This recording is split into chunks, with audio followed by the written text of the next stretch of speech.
પણ જે બે ટ્રક છે એ ઊંડું સ્થિતિમાં છે અને એ બે ટ્રકને જ્યારે અમે લોકો સચોટ એમાં ચકાસણી કરશું તો ખ્યાલ આવશે કે હજી પણ એમાં જીવતા કે મૃત કોઈ માણસ ફસાયેલા છે કે નહીં. જે આપણા ટ્રક અત્યારે ફસાયેલા છે એમને ઉપાડવા માટે મેન્યુઅલી પણ અમે લોકો પ્રયાસ કર્યા, એમાં સક્સેસ નથી મળી ત્યારે તો ક્રેનની મદદથી પણ અમે લોકો ટ્રાય કરી રહ્યા. તો હજી પણ જે બે ટ્રક છે એ ઊંડું સ્થિતિમાં છે અને એ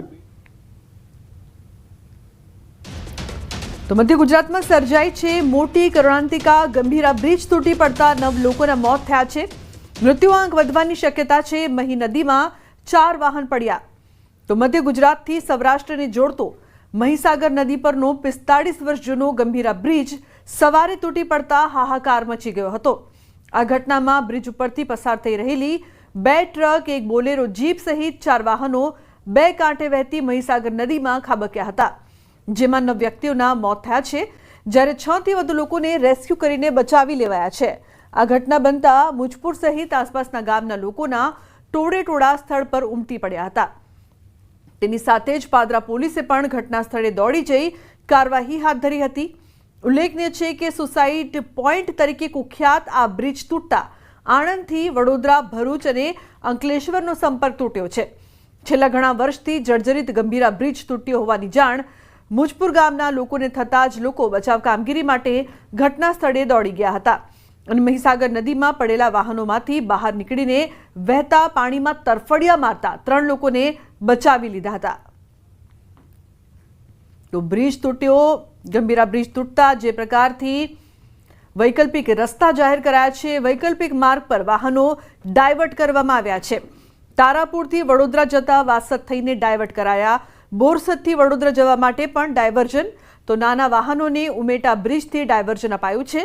ભારે વાહનોને વાસદ રૂટનો ઉપયોગ કરવો, ઉમેટા બ્રિજ ભારે વાહનો માટે પ્રતિબંધિત છે.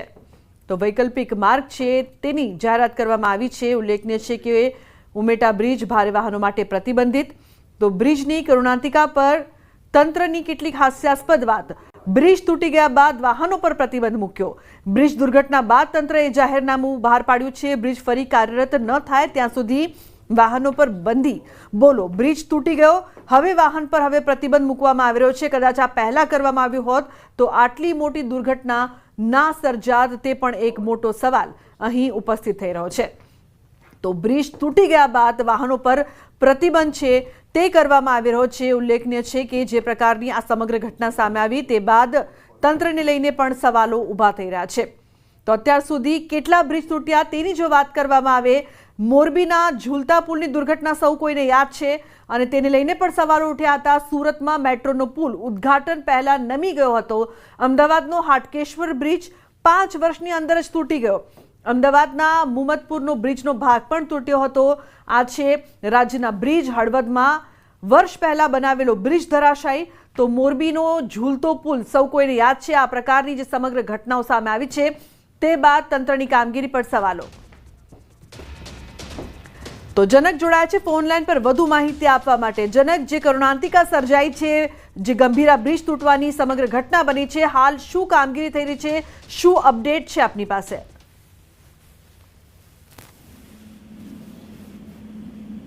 જી જનક. તો મહીસાગર નદી પરનો ગંભીરા બ્રિજ તૂટ્યો. મધ્ય ગુજરાત અને સૌરાષ્ટ્રને જોડતું ગંભીરા બ્રિજ છે કે જે તૂટ્યો છે. 5 વાહનો ખાબક્યા હતા, 9 લોકોના મોત થયા છે, 9નું રેસ્ક્યુ કરવામાં આવ્યું છે. પરંતુ સાથે જ અનેક સવાલો પણ ઉપસ્થિત થઈ રહ્યા છે કે આ બ્રિજને લઈને તંત્ર દ્વારા પહેલા કોઈ કામગીરી કેમ કરવામાં ન આવી. જર્જરિત અને ખખડધજ આ બ્રિજ હતું. જનક જોડાય છે વધુ માહિતી આપવા માટે. જનક, હાલની આપની પાસે શું અપડેટ છે? મૃત્યુ આંકની વાત કરવામાં આવે, ઘાયલોની વાત કરવામાં આવે અને બચાવ કામગીરીની જો વાત કરવામાં આવે તો આ જે ઘટના બની છે આણંદ જિલ્લાના આંકલાવ તાલુકાના ગંભીરા બ્રિજની છે, જે સામે છેડે વડોદરા ગ્રામ્ય એટલે કે વડોદરા જિલ્લાને કનેક્ટ થાય છે. જે કઈ કેઝ્યુલિટી, જે કઈ મૃત્યુ થયા છે લગભગ 3 જેટલા લોકો બચી ગયા છે. આ બાજુના ટ્રકનો ડ્રાઈવર, જે ટ્રક નમી પડી છે એ ડ્રાઈવર પણ બચી જવા પામ્યો છે.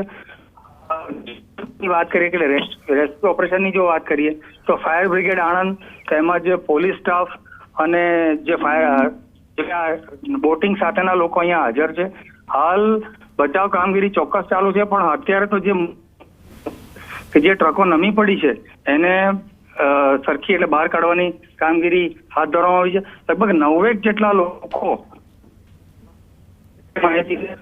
એમાં રાજ્ય સરકારે મૃતકોને કઈ 2 લાખ રૂપિયા જાહેર કર્યા છે અને જે કોઈ ઘાયલ થયા છે લગભગ 7 જેટલા લોકો અને નાની મોટી ઈજા થઈ છે, એટલે એ લોકોને કઈ 50,000 રૂપિયાની રાહત જાહેર કરવામાં આવી છે. અત્યારે પરિસ્થિતિ અહીંયા જે સ્થાનિક વહીવટી તંત્ર છે તમામ નીકળી ગયા છે અને જે બ્રિજ છે ગંભીરા બ્રિજ એટલે ટ્રાન્સપોર્ટેશન વાહન વ્યવહાર સદંતર બંધ કરવામાં આવ્યો છે. જી લોકનાથ. બિલકુલ, નદીમાં હાલ પણ તરવૈયાઓ છે જનક જે શોધખોળ પણ કરી રહ્યા છે, તેને લઈને શું અપડેટ છે? સાથે જે ઇજાગ્રસ્તો છે તેમની શું પરિસ્થિતિ છે? ઈજાગ્રસ્તો મોટા ભાગના પાદરા તાલુકાના મુજપરા ગામના છે અને એમને ત્યાં શક્ય છે કે સરકારી હોસ્પિટલ એસએસબીમાં પણ દાખલ કર્યા હોય. આ બાજુ કોઈને દાખલ કર્યા હોય એવી કોઈ માહિતી છે નહીં. અહીંયા ચોક્કસ આરોગ્ય તંત્રની જે કોઈ એમ્બ્યુલન્સ કે કઈ જે છે અહીંયા હાજર હતી, પરંતુ અહીંયા જે સમાચાર છે એ પ્રમાણે કોઈ પણ ઘાયલોને અહીંયા આણંદ જિલ્લામાં ખસેડવામાં આવ્યા નથી. અને હાલ પરિસ્થિતિની જો વાત કરીએ તો આરોગ્ય વિભાગ આખું સવારથી જ અહીંયા હતું, ઘટના સ્થળે જ હતું, તેમજ સ્થાનિક વહીવટ આણંદ જિલ્લા સાંસદ અને બોરસદના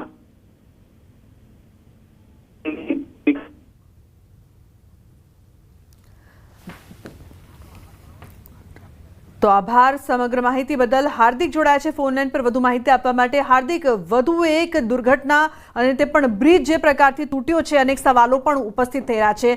હાલની શું અપડેટ છે આપની પાસે હાર્દિક? બિલકુલ, જો હાલની અપડેટની વાત કરવામાં આવે તો સતત જે રેસ્ક્યુની કામગીરી છે તે ચાલી રહી છે. એનડીઆરએફ, એસડીઆરએફ, ફાયર બ્રિગેડ, સ્થાનિક લોકો, તમામ લોકોએ ભારે જહેમત ઉઠાવી અને રેસ્ક્યુની આખી કામગીરી કરી. ત્યારે અત્યારે જે અન્ય લોકો છે કે કદાચ તંત્રને શંકા છે કે અન્ય પણ મૃતદેહ પાણીમાં હોઈ શકે છે, જેના આધાર પર જ અત્યારે જે રેસ્ક્યુ છે તે સતત ચલાવી રહેવામાં આવ્યું છે અને અત્યારે એસડીઆરએફ અને એનડીઆરએફ ટીમ જે છે તે સતત રેસ્ક્યુ કરી રહી છે. બીજી મહત્વની વાત કરીએ તો આ જે આખી ઘટના બની તેમાં અત્યારે એક રિક્ષા, એક ઇકો કાર અને એક પિકઅપ વાન જે છે તે બહાર કાઢવામાં આવી છે, પરંતુ 2 ટ્રક જે છે તે લગભગ પાણીમાં હજુ ડૂબેલી છે અને તેને કાઢવા માટે ક્રેનની મદદ જે છે તે લેવામાં આવી રહી છે. અને સતત જે આખો વિસ્તાર છે એટલે કે બિલકુલ આપ જોડાયેલા રહેશો. તો જે પ્રકારની સમગ્ર ઘટના છે તે સામે આવી. પાદરા તાલુકાથી આણંદ જિલ્લાને જોડતો ગંભીરા બ્રિજ જે છે તે આજે વહેલી સવારે ધરાશયી થઈ ગયો. ત્યારે સમગ્ર ઘટનાની વાત કરીએ તો અત્યારે બપોરના 12:30 વાગ્યા છે અને બપોરના 12:30 વાગ્યા સુધીમાં લગભગ 9 જેટલા મૃતદેહ છે તે નદીમાંથી બહાર કાઢવામાં આવ્યા છે અને 9 લોકોને સહી સલામત રીતે બચાવી લેવામાં આવે છે. તેમને જુદી જુદી હોસ્પિટલમાં સારવાર જે છે તે આપવામાં આવી રહી છે. બીજી મહત્વની વાત કે વડોદરા જિલ્લા કલેક્ટરે ખૂબ જ મોટું અને મહત્વનું નિવેદન આપ્યું કે આખી જે ઘટના બની તેમાં 2 ટ્રક, એક ઇકો કાર, એક પિકઅપ વાન, એક રિક્ષા અને અન્ય કેટલાક વાહનો જે છે તે પાણીમાં ડૂબ્યા હતા. ત્યારે તાત્કાલિક ધોરણે તંત્ર દ્વારા રેસ્ક્યુની કાર્યવાહી શરૂ કરવામાં આવી. સ્થાનિક લોકોનો ખૂબ જ મહત્વનો રોલ જે છે આખા રેસ્ક્યુમાં કહી શકાય, કારણ કે સ્થાનિક લોકોએ પોતાના જીવની પરવા નથી કરી અને અન્ય લોકોના જીવ બચાવવા માટે તેઓ તાત્કાલિક નદીમાં છલાંગ લગાવીને પહોંચી ગયા હતા અને લોકોના રેસ્ક્યુ કરવાની પ્રક્રિયા જે છે તે સ્થાનિક લોકો દ્વારા કરવામાં આવી હતી. કલાકો વીતી ગયા, હજુ સુધી રેસ્ક્યુ ઓપરેશન ચાલુ છે.